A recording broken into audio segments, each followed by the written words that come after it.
Assalamualaikum, halo selamat pagi. Bertemu kembali dengan channel Mengerti Ekonomi.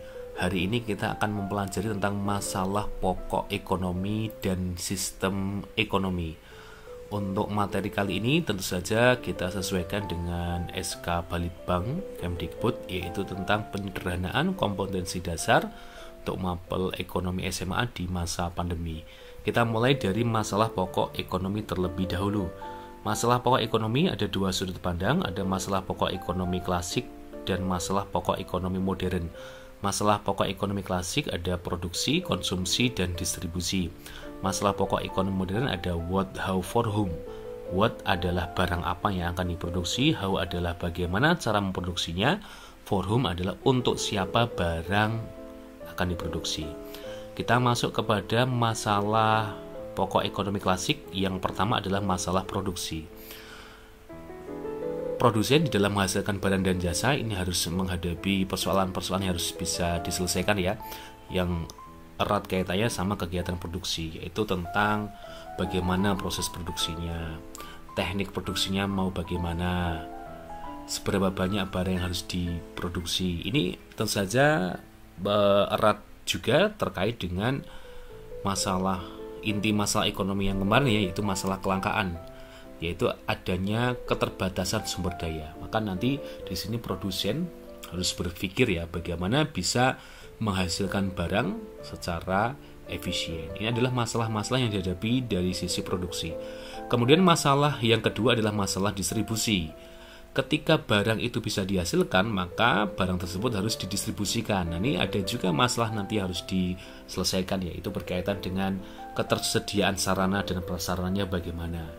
Kira-kira bisa berjalan lancar, cepat, atau lambat. Berarti adanya kesiapan infrastruktur. Ya, kemudian juga berkait dengan jalur distribusinya. Ya, jalur distribusinya panjang ataupun pendek. Ini adalah masalah-masalah yang dihadapi dari sisi distribusi. Yang ketiga adalah masalah konsumsi. Ya, ini tentu saja adalah masalah yang dihadapi konsumen ya. Nah, masalah konsumsi ini adalah berkait apakah barang dan jasa yang sudah dihasilkan itu benar-benar dapat dikonsumsi oleh masyarakat yang memerlukan. Ini masalah-masalah konsumsi juga berkait sama masalah kebutuhan, selera, budaya, agama, dan juga daya beli konsumen.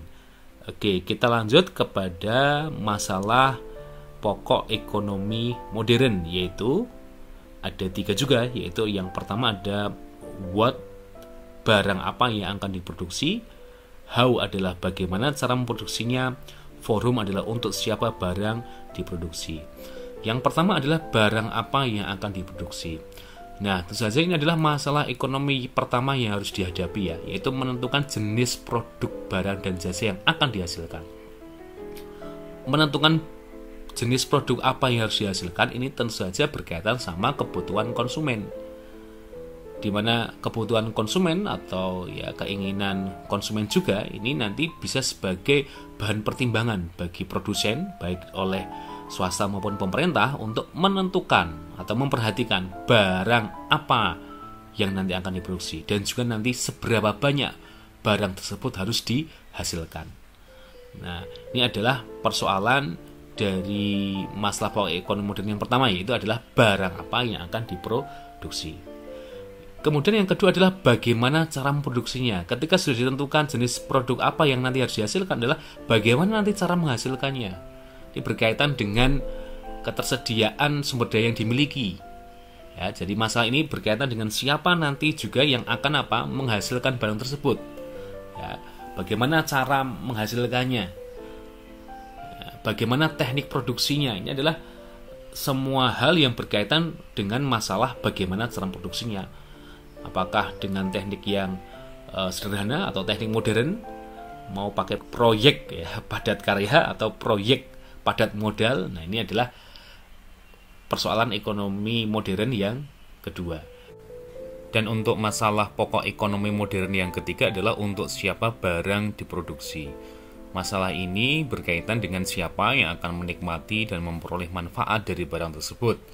Sebab apa gunanya sih produksi yang melimpah karena menggunakan teknologi tinggi, berskala besar, dan juga efisien jika hanya dinikmati oleh sebagian anggota masyarakat saja.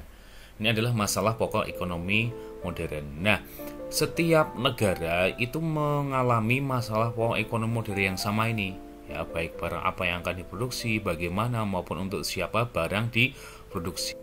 Nah, bagaimana cara pemecahannya itu nanti setiap negara memiliki yang namanya sistem ekonomi. Ya, jadi masalah pokok ekonomi modern tadi ya bersifat universal, semua mengalaminya, namun diselesaikan dengan sistem ekonomi yang dianut oleh suatu negara. Apa itu sistem ekonomi?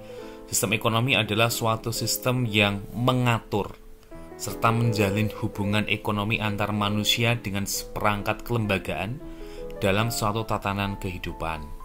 Nah, selanjutnya dikatakan pula bahwa suatu sistem ekonomi tidaklah berdiri sendiri, tetapi berkaitan dengan falsafah, pandangan, dan pola hidup masyarakat tempat yang berpijak. Sistem ekonomi sesungguhnya merupakan salah satu unsur saja dalam suatu suprasistem kehidupan masyarakat. Sistem ekonomi merupakan bagian dari kesatuan ideologi kehidupan masyarakat di suatu negara. Jadi nanti masalah-masalah pokok ekonomi modern tadi ya, nanti di dalam sistem ekonomi yang dianut oleh suatu negara, di mana sistem ekonomi itu adalah sesuai dengan falsafah atau ideologinya, itu diyakini nanti akan menyelesaikan persoalan ekonomi yang dihadapi oleh suatu negara. Nah, ada beberapa sistem ekonomi, ada sistem ekonomi tradisional, sistem ekonomi liberal, sistem ekonomi komando, sistem ekonomi campuran. Nah, oke, mari kita lihat satu persatu. Untuk yang pertama, sistem ekonomi tradisional. Oke, dalam sistem ekonomi tradisional ini masyarakat kegiatan ekonominya ini nanti bersifat turun-temurun ya, dan mengandalkan alam dan tenaga kerja. Ciri-cirinya adalah teknik produksi dipelajari secara turun-temurun bersifat sederhana, hanya sedikit menggunakan modal. Nah, pertukaran masih barter, yaitu barang dengan barang ya. Belum mengenal pembagian kerja, berarti ini nanti kegiatan produksinya sama semua ya. Masih terikat tradisi. Nah, tanah atau sumber daya alam nanti sebagai tumpuan kegiatan produksi. Nah, kalau negara mana misalnya mengatur sistem ekonomi tradisional, kalau secara negara mungkin istilahnya sudah tidak ada ya, kalau dalam institusi lembaga ya, lembaga negara maksud saya. Ya, ada paling di dalam istilahnya suku-suku atau komunitas yang sifatnya masih sederhana. Ini nanti di beberapa di daerah Indonesia mungkin masih ada. Oke, apa kelebihan sistem ekonomi tradisional ini? Nah, tentu saja ini tidak terdapat persaingan yang tidak sehat ya, karena nanti hubungan antar individu itu sangat erat sekali. Ya, kebersamaannya sangat tinggi ya. Masyarakat merasa sangat aman karena tidak ada beban berat yang harus dipikul, dan kebersamaannya masih tinggi ya, dan tidak individualis. Nah, kelemahan sistem ekonomi tradisional ini teknologi yang digunakan masih sangat sederhana sehingga produktivitas rendah. Nah, mutu barang hasil produksi juga masih rendah. Ini adalah sistem ekonomi tradisional. Kemudian yang kedua adalah sistem ekonomi liberal, kapitalis atau pasar. Nah, bagaimana sistem ekonomi pasar itu? Sistem ekonomi pasar adalah suatu sistem ekonomi di mana seluruh kegiatan ekonomi mulai dari produksi, distribusi, dan konsumsi diserahkan sepenuhnya kepada mekanisme pasar. Sistem ini sebenarnya bersumber dari ajaran Adam Smith ya, dalam bukunya An Inquiry into the Nature and Causes of the Wealth of Nation. Ya, di dalam ajaran Adam Smith ini ada beberapa hal yang dia sampaikan, bahwa tangan yang tidak terlihat atau dia sebut sebagai invisible hand ya, itu akan menggerakkan kegiatan ekonomi, yaitu dengan adanya keinginan seseorang atau sekelompok orang yang memberikan sebuah barang dan atau jasa untuk mendapatkan barang lainnya atau pertukaran. Harga dalam pasar dapat goyah terutama oleh hukum permintaan dan penawaran, serta keinginan pengusaha menggunakan modalnya sebaik mungkin. Harga pasar dalam jangka pendek dapat sangat tinggi atau sangat rendah, tapi dalam jangka panjang akan mencapai keseimbangan. Jadi di dalam sistem ekonomi liberal itu mereka yang memahami atau yang sependapat dengan sistem ekonomi ini adalah bahwa tidak perlu campur tangan pemerintah, bahwa persoalan ekonomi itu akan terselesaikan dengan sendirinya melalui yang mereka sebut mekanisme pasar. Jadi mekanisme pasar mereka sebut sebagai invisible hand, tangan-tangan yang tidak nampak akan menyelesaikan persoalan ekonomi dengan sendirinya. Sebagai contoh misalnya dari pendapat ini ya, ini bisa kita simpulkan misalnya ini, ketika di pasar misalnya ada produsen itu menjual harga dengan harga yang relatif mahal misalnya, maka kalau pandangan Adam Smith ya biarin aja, enggak apa-apa, karena ini kan pasar yang sifatnya bebas. akan ada nanti produsen yang akan menjual barang dengan harga yang lebih murah. Nah, maka otomatis kalau ada produsen yang menjual harga yang lebih murah, maka konsumen akan memilih ya produk dari produsen yang harganya relatif lebih murah tadi kan gitu. Kalau seandainya pun itu masih mahal, ya kalau ada mesin ya biarin aja, nanti akan ada lagi produsen yang akan menjual barang yang harganya relatif lebih murah lagi, dan begitu seterusnya, sehingga pada kondisi tertentu itu nanti setiap produsen akan menjual dengan harga yang relatif sama. Dan ini model semacam ini, cara bekerja semacam inilah yang mereka sebut sebagai mekanisme pasar, tarik menarik permintaan dan penawaran, yang sehingga harga itu akan menjadi relatif murah. Setiap produsen menjual dengan harga yang relatif sama. Maka nih persoalan ekonomi akan terselesaikan dengan sendirinya. Nah, bagaimana peran pemerintah dalam sistem ekonomi liberal ini kan gitu. Nah, dalam sistem ekonomi liberal ini pemerintah memiliki peran penting ya, tapi bukan pada intervensi di dalam alokasi sumber daya atau intervensi dalam kegiatan ekonomi. Di pemerintah nanti berkewajiban melindungi negara dari kekerasan dan serangan negara bebas lainnya. Jadi artinya ini membuat undang-undang. Jadi masalah keamanan negara, ketertiban negara ini tetap tanggung jawab pemerintah. Melindungi setiap anggota masyarakat sejauh mungkin dari ketidakadilan atau penindasan oleh anggota masyarakat lainnya, atau mendirikan badan hukum yang dapat diandalkan. Mendirikan dan memelihara beberapa institusi atau sarana untuk umum yang tidak dapat dibuat oleh perorangan atau swasta. Jadi ini membuat undang-undang ya, jadi sebagai istilahnya pemerintah yang melaksanakan ya keadilan ya melalui lembaga institusi kehakiman ya semacam itu. Nah, termasuk juga di dalam hal penyediaan fasilitas publik. Ini adalah sistem ekonomi liberal. Nah, untuk sistem ekonomi liberal ini ciri-cirinya adalah bagaimana? Nah, kita lihat ciri-ciri dari sistem ekonomi liberal. Setiap orang bebas memiliki barang termasuk barang modal. Setiap orang bebas menggunakan barang dan jasa yang dimilikinya. Aktivitas ekonomi ditujukan untuk memperoleh laba. Semua aktivitas ekonomi ini dilaksanakan oleh masyarakat atau swasta ya. Pemerintah tidak melakukan intervensi di dalam pasar. Nah, persaingan dilakukan secara bebas dan peranan modal sangat penting ya atau vital ya. Maka dinamakan sistem ekonomi kapitalis ya. Ini ada pemupukan modal. Nah, kelebihan sistem ekonomi liberal atau sistem ekonomi pasar ini adalah menemukan inisiatif dan kreasi masyarakat karena adanya kebebasan itu kan.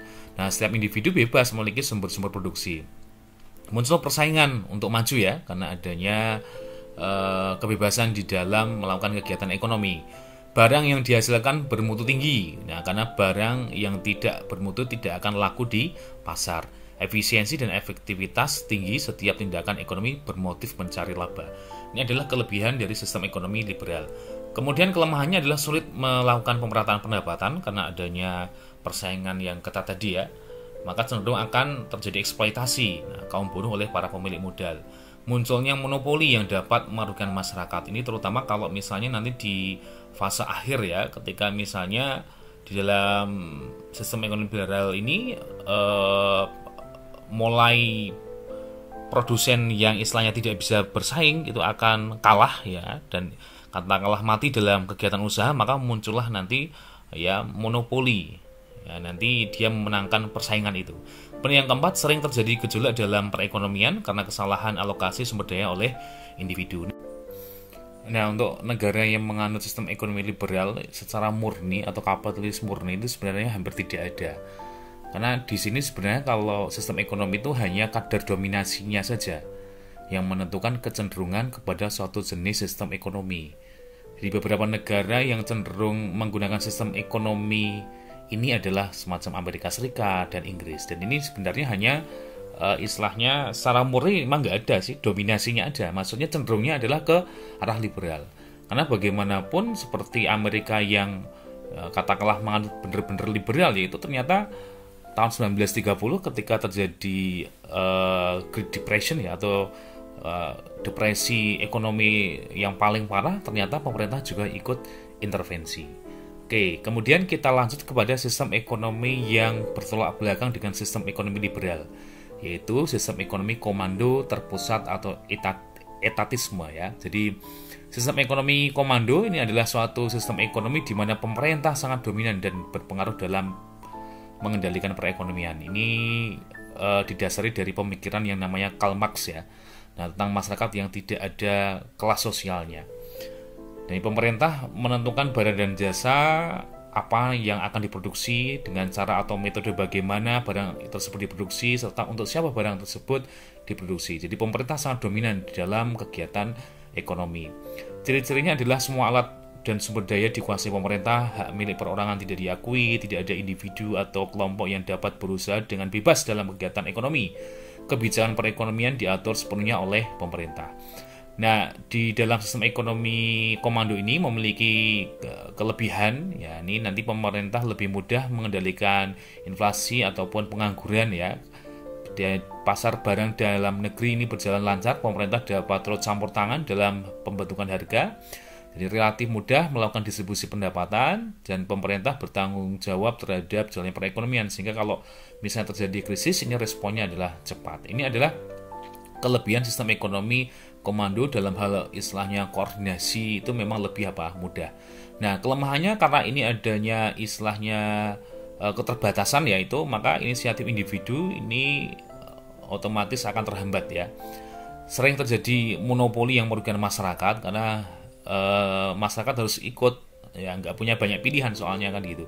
Masyarakat tidak memiliki kebebasan dalam memilih sumber daya. Nah, dalam sistem ekonomi yang murni pure komando, nah saat ini pun memang istilahnya secara murni memang ya susah ditemui ya. Nah, ini sebenarnya lebih banyak kepada kecenderungan aja sih kan gitu ya. Misalnya meskipun katakanlah semua milik negara, maka nanti di dalam sistem ekonomi komando atau terpusat apakah individu nggak punya hak individu, hak pribadi tetap ada juga sih. Nah, cuma memang dominasinya dimiliki oleh siapa? Pemerintah kan gitu. Nah, sistem ekonomi komando ini biasa dianut oleh negara-negara yang berpaham sosialis atau komunis ya.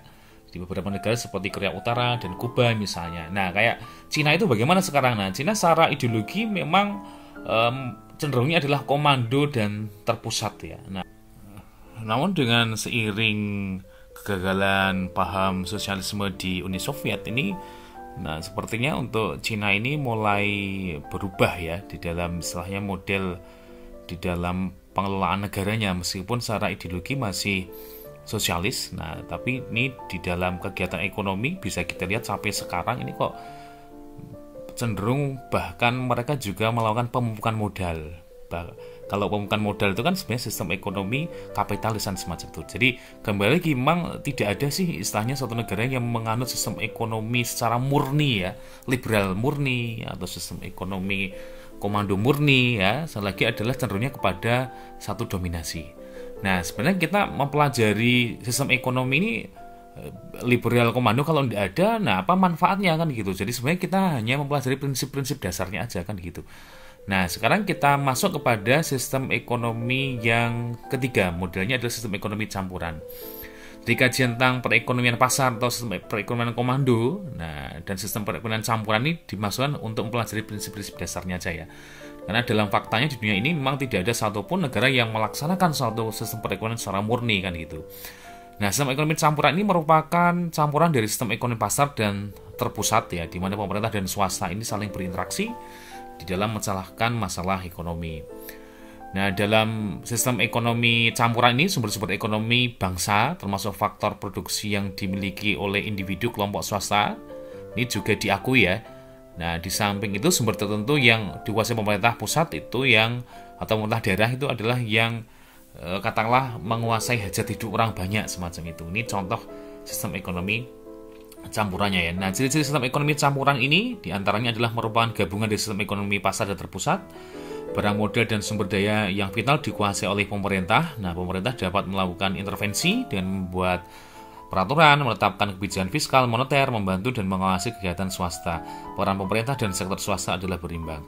Nah, kelebihan sistem ekonomi campuran ini adalah menghindari free fight liberalism. Jadi ini adalah persaingan bebas, tidak ada aturan ya, yang bisa mematikan kekuatan ekonomi yang lemah ya, kemudian menghindari adanya monopoli dan juga adalah menghindari dominasi kekuasaan pemerintah. Oke, sampai sini dulu untuk pertemuan kali ini. Kita lanjut untuk pertemuan selanjutnya nanti adalah tentang sistem ekonomi yang ada di Indonesia. Terima kasih. Assalamualaikum. Jangan lupa untuk like, subscribe, share ya, dan tekan tanda bel. Assalamualaikum. Salam sejahtera juga.